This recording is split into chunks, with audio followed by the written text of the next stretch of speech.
Before Hollywood claimed the Second World War for spectacle and stars, Britain had already carved its truth into film. These stories are not loud fantasies. They are built from steel decks, prison walls, burning skies, and silent courage. American veterans have often said these films feel real because they understand the cost. Tonight we move through missions that defied logic, escapes that defied captivity, and choices that reshaped history. This is cinema, forged in fire and memory. There are war films that entertain. Then there are war films that disturb you long after the credits fade. This one does both. Directed by David Lean and based on the novel by Pierre Boulle, this British production drops us inside a Japanese prisoner of war camp in Burma. 8 British officers led by Colonel Nicholson are ordered to build a railway bridge for the enemy. What begins as a matter of survival slowly turns into something far more unsettling. Pride replaces strategy. Duty blurs into obsession. The story centers on the psychological duel between Nicholson and the Japanese Commandant Colonel Saito. Nicholson insists that his officers will not perform manual labor under the Geneva Convention. Eventually, he agrees to supervise construction. That choice becomes the moral fault line of the film. The bridge becomes a symbol of British discipline and engineering brilliance. It also becomes a symbol of collaboration that may aid the enemy war machine. American veterans have often praised this film for refusing to turn captivity into simple heroics. It examines the mindset of officers trained to preserve order, even when that order serves the wrong cause. The final act introduces Allied commandos tasked with destroying the bridge. What follows is tension built not on explosions, but on ideology and pride. In terms of historical accuracy, the film takes liberties. The real Burma Railway was constructed under horrific conditions, and thousands of Allied prisoners died. The real British officers did not display the same level of cooperative zeal depicted in the film. Yet the emotional truth of captivity is captured with unsettling clarity, exhaustion, confusion, a desperate clinging to identity. This is not a patriotic cheer. It is a meditation on honor, pushed to madness. That is why it continues to resonate across generations. And just when you think you understand British wartime stoicism, another film takes that idea into the sky itself. Scale, precision, the roar of engines over white cliffs. This film does not open in a prison camp. It opens in the air. Directed by Guy Hamilton, this epic dramatizes the 1940 air campaign that prevented Nazi invasion. The Royal Air Force stands between Britain and collapse. The Luftwaffe presses forward with relentless force. The film follows RAF pilots scrambling from airfields across southern England. We see young men climb into Spitfires and Hurricanes knowing many will not return. There is no single hero. Instead, there is a mosaic of squadron leaders, ground crew, radar operators, and civilians watching the sky burn. And American veterans have admired this film for its respect toward air combat as both strategy and sacrifice. Unlike many war films of its era, this production used real aircraft. Dozens of operational Spitfires, Hurricanes, and even Spanish-built Heinkel bombers were assembled for filming. The dogfights were staged in camera rather than created with miniatures. That choice gives the aerial battles an authenticity that modern digital effects rarely match. Historically, the film stays close to events. It shows the shift from targeting RAF airfields to bombing London, which allowed fighter command to recover. It depicts the strain on radar systems and the importance of intelligence coordination. It does not glamorize victory. It shows exhaustion and loss. Where the film truly succeeds is in its restraint. Why pilots speak with quiet resolve rather than bravado. The enemy is portrayed as capable and disciplined. The conflict feels like a chess match played at 20,000 feet. For veterans who understand the thin line between survival and defeat, this portrayal rings true. But air battles are only one chapter of the British experience. The next story takes us to a windswept coast where retreat becomes a different kind of triumph. And that shift changes everything. Some missions sound impossible even on paper. This one involved a bouncing bomb, not a metaphor, an actual spinning device designed to skip across water like a stone before slamming into a dam wall. Directed by Michael Anderson, this film dramatizes Operation Chastise. The target was Germany's Ruhr Valley dams in 1943. The plan required precision flying at night at extremely low altitude, The story begins not in the cockpit, but in a laboratory. Barnes Wallace struggles to convince military leadership that his unorthodox design could work. The film builds tension around engineering doubt as much as battlefield risk. When RAF 617 Squadron is formed, the narrative shifts to training. Pilots practice flying at 60 feet above reservoirs. One mistake means instant death. American veterans often cite this film as a masterclass in operational detail. The movie explains the science behind the weapon without slowing momentum. It shows the strain on air crews who must maintain perfect formation under anti-aircraft fire. When the Lancasters approach their targets, the camera lingers on altimeters and searchlights. The suspense feels clinical and relentless. Historically, the raid did breach the Muna and Eder dams, causing significant flooding and industrial disruption. The film captures the tactical achievement accurately, including the heavy losses among the crews. It does, however, understate the civilian casualties in the flooded areas. That omission reflects the tone of the 1950s when the focus leaned toward valor rather than collateral damage. What makes the film endure is its balance between innovation and sacrifice. It presents victory as something paid for in lives. The closing scenes carry pride, yet also a quiet grief. For veterans who understand that missions are never clean, the portrayal resonates deeply. But warfare is not always fought in open skies or over massive targets. Sometimes the enemy hides in plain sight within a peaceful village. And that is where the next film turns the war into something far more intimate. Imagine waking up to church bells and seeing friendly soldiers stationed in your village, then discovering they are not friendly at all. Directed by Alberto Cavalcanti, and based on a story by Graham Greene, this wartime thriller unfolds in a small English countryside community. German paratroopers disguised as British troops infiltrate the village before an expected invasion. The film wastes no time revealing the deception. Once exposed, the villagers must decide whether to submit or resist. What follows is brutal and surprisingly dark for its era. Ordinary people take up arms. Elderly residents fight back. Even children become part of the resistance. The violence feels abrupt and personal. American veterans have admired this film for portraying home front vulnerability without romantic gloss. It does not rely on grand speeches. It shows fear spreading house to house. Characters make desperate choices. Some fail, some act with shocking resolve. The tension grows from isolation. There is no cavalry coming. Historically, the scenario was fictional, yet grounded in real invasion fears of 1940 and 1941. Britain genuinely prepared for possible German landings. The film reflects that anxiety with eerie realism. Weapons hidden in barns, communication lines cut, trust shattered. While no such infiltration occurred on this scale, the defensive mindset was authentic. The movie stands out because it refuses to treat civilians as passive bystanders. It suggests that war erases the line between soldier and citizen. The village becomes a battlefield without uniforms or front lines. That concept struck audiences during the war and continues to unsettle viewers today. From secret landings to daring raids, the British experience in World War II spans every landscape. Yet, captivity remains one of the harshest tests of endurance. And the next story takes us behind fortress walls, where escape itself becomes an act of defiance. There is a particular kind of courage that does not explode on impact or roar through the sky. It waits, it calculates. It studies walls and routines and weaknesses in stone. That is the courage at the center of this film. Directed by Guy Hamilton and based on the memoir by Major Pat Reed, the story unfolds inside Oflag 4C, better known as Colditz Castle. This fortress in Germany housed Allied officers who had already tried and failed to escape other camps. It was the place the Nazis believed was truly escape-proof. The film follows British officers adjusting to life inside the medieval prison. They measure corridors, they map guard shifts, they test the limits of patience. There is no sweeping battlefield spectacle. The drama grows from small acts of resistance, a hidden radio, a forged uniform, a tunnel carved inch by inch.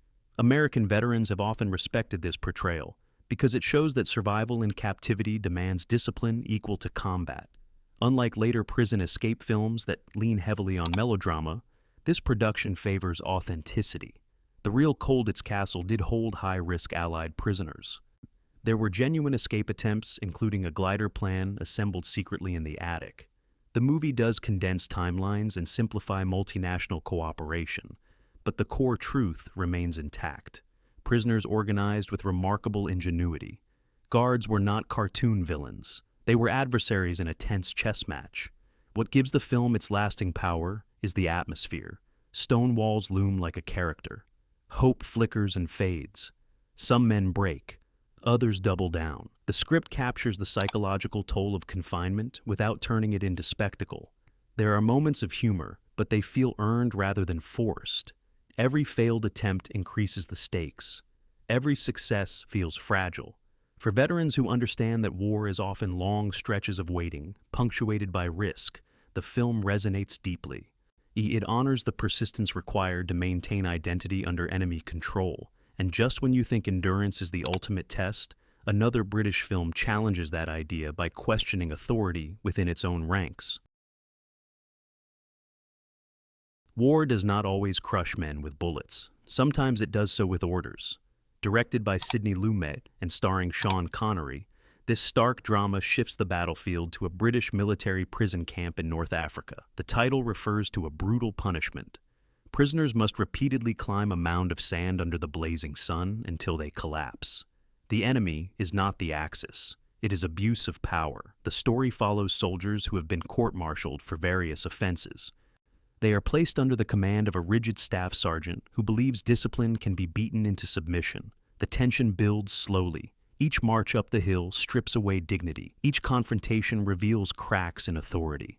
American veterans have acknowledged this film as one of the most honest examinations of military justice and cruelty within a system meant to uphold honor. Historically, the film is not based on a specific documented camp, yet it reflects real concerns about harsh disciplinary practices in wartime units. Military prisons did exist. Conditions varied. The film captures the emotional truth of how absolute authority can distort judgment. It does not paint every officer as corrupt. It shows a chain of command struggling between duty and conscience. What makes the experience so intense is the visual style. Shot in black and white, the desert becomes almost abstract. Heat radiates from the screen. Faces tighten with exhaustion. Lumet avoids sentimentality. There is no easy redemption arc. Instead, there is a relentless focus on human breaking points.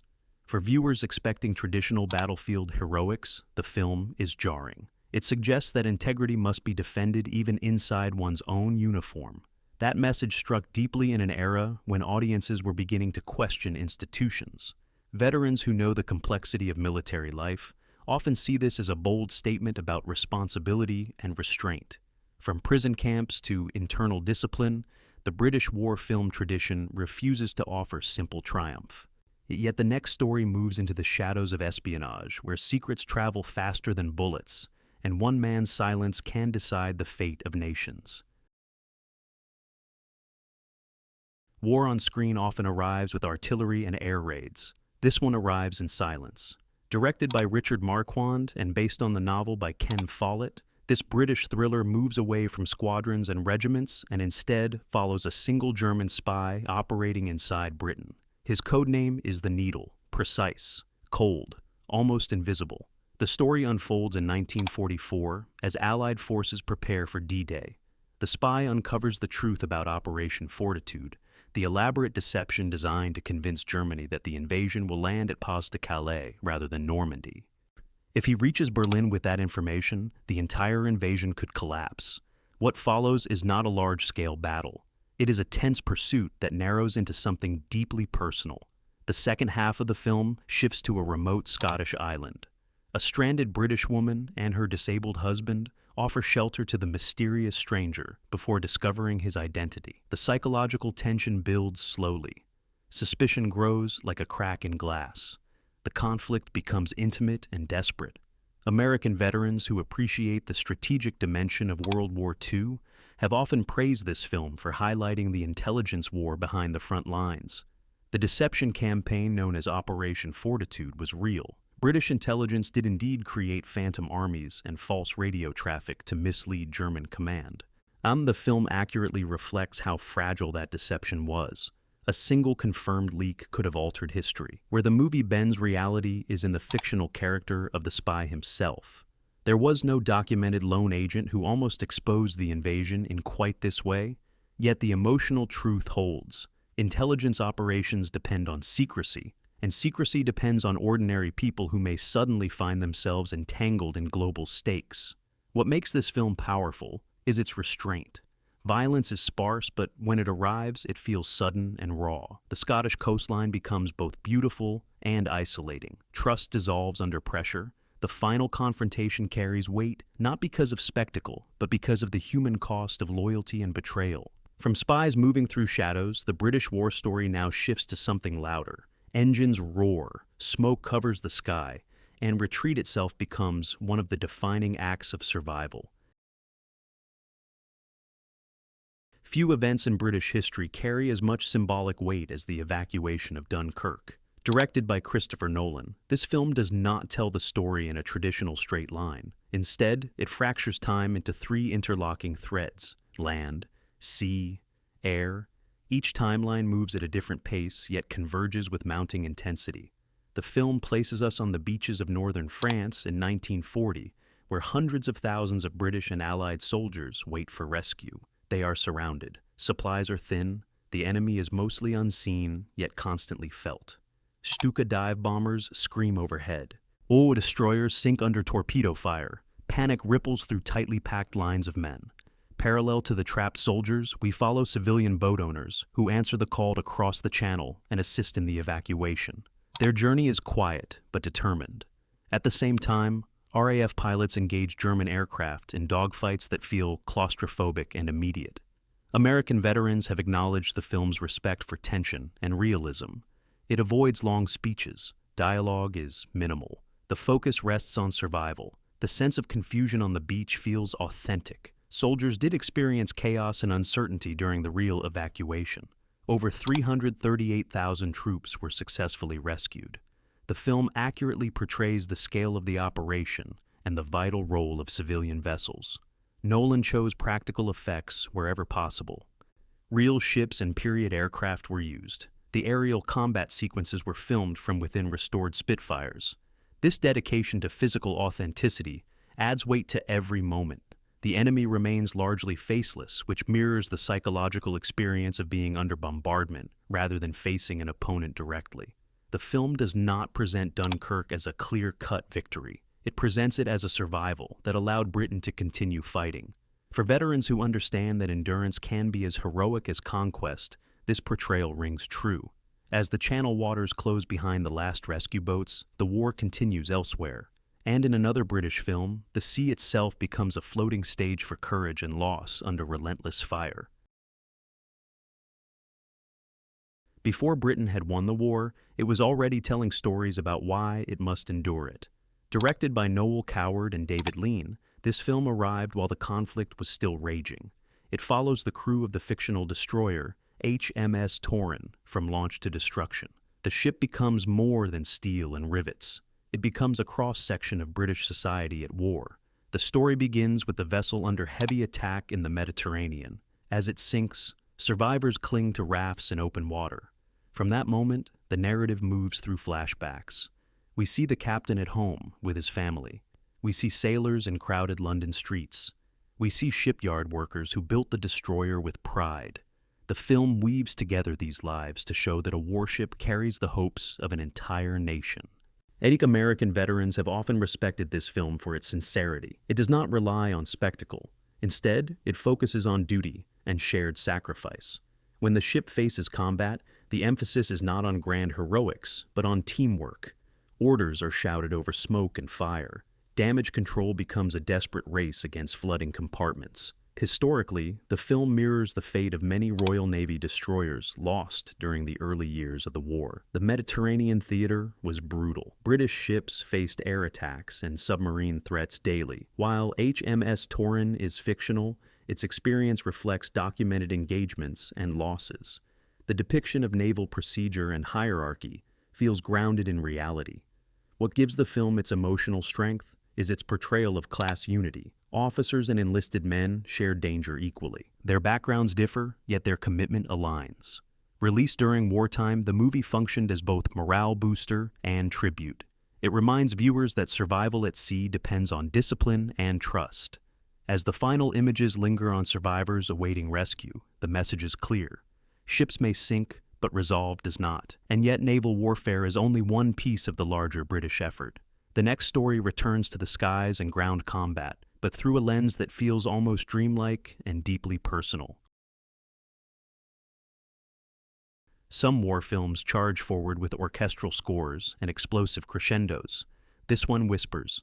Directed by Stuart Cooper, Overlord blends documentary footage with fictional narrative to create a haunting meditation on fate. Thus, the story follows a young British recruit named Tom as he trains for the Normandy invasion. The film opens with archival newsreels showing Britain mobilizing for war. These authentic images merge seamlessly with staged scenes of Tom leaving home. The result feels unsettlingly real. We watch him undergo basic training. We watch him navigate awkward romances and quiet doubts. The impending invasion hangs over every frame like a shadow that cannot be escaped. American veterans have admired the film for its refusal to glamorize combat. Instead of heroic speeches, we see uncertainty. Instead of triumphant marches, we see long moments of waiting. The historical context is precise. British forces did play a central role in the D-Day landings. Training camps were intense and preparation consumed months. Yet when the invasion finally arrives, the film does not linger on spectacle. It moves quickly and brutally. Chaos replaces anticipation. The editing style reinforces the randomness of survival. Some men fall instantly. Others push forward without understanding the scale of what surrounds them. The use of real wartime footage grounds the film in documented reality. Cooper incorporated original British Ministry of Information film reels, which depict factory work troop movements and bomb damage. This technique blurs the line between fiction and history. While Tom is a fictional character, his experience reflects countless young men who face the same uncertain path. What makes Overlord resonate is its meditation on inevitability. The title suggests destiny. The narrative asks whether individuals can alter the course set before them. For veterans who know how quickly training can turn into life-altering events, the film feels intimate and truthful. From introspective storytelling, we now turn back toward direct confrontation, where British forces face both physical barriers and moral dilemmas once more. And the next film brings us to a coastline under siege where timing means everything. Canoes against a fortified harbor. That is the scale of this mission. Directed by and starring Jose Ferrer, this British production dramatizes Operation Frankton. In 1942, a small group of Royal Marines paddled folding kayaks into the heavily defended port of Bordeaux to sabotage German shipping. The objective was simple in theory and nearly suicidal in practice. The film introduces the volunteers as disciplined yet aware of the odds. Training sequences emphasize endurance rather than spectacle. Men capsize in icy water. Equipment fails. Arguments flare under pressure. By the time the team launches from a submarine, the viewer understands that survival is unlikely. American veterans have often praised the film for respecting the quiet bravery of special operations units who operate without expectation of recognition. Once inside the Gironde estuary, the tension tightens. Searchlights sweep across black water. German patrol boats pass within yards. The kayaks glide forward almost invisibly. Explosive charges are attached to enemy vessels with minimal dialogue and maximum suspense. There is no triumphant music, only the sound of paddles cutting through darkness. Historically, the raid did occur. Of the 10 men who embarked, only 2 survived to return to Britain. The film captures the broad outline of the mission and its devastating cost. It simplifies certain planning details and dramatizes character interactions for narrative flow. Yet the central fact remains unchanged. A tiny team inflicted significant damage at extraordinary personal risk. The emotional power lies in restraint. Casualties are presented with solemn clarity rather than spectacle. The surviving pair's journey through occupied France underscores how isolation defines commando operations. Recognition came later, but at the time these men were almost anonymous. For veterans familiar with Special Forces doctrine, the depiction feels grounded. Success measured not in survival, but in mission completion. Thus, from stealth on dark water, the British story now expands again into a sweeping spectacle of strategy and deception on a continental scale. Not every battlefield involves guns.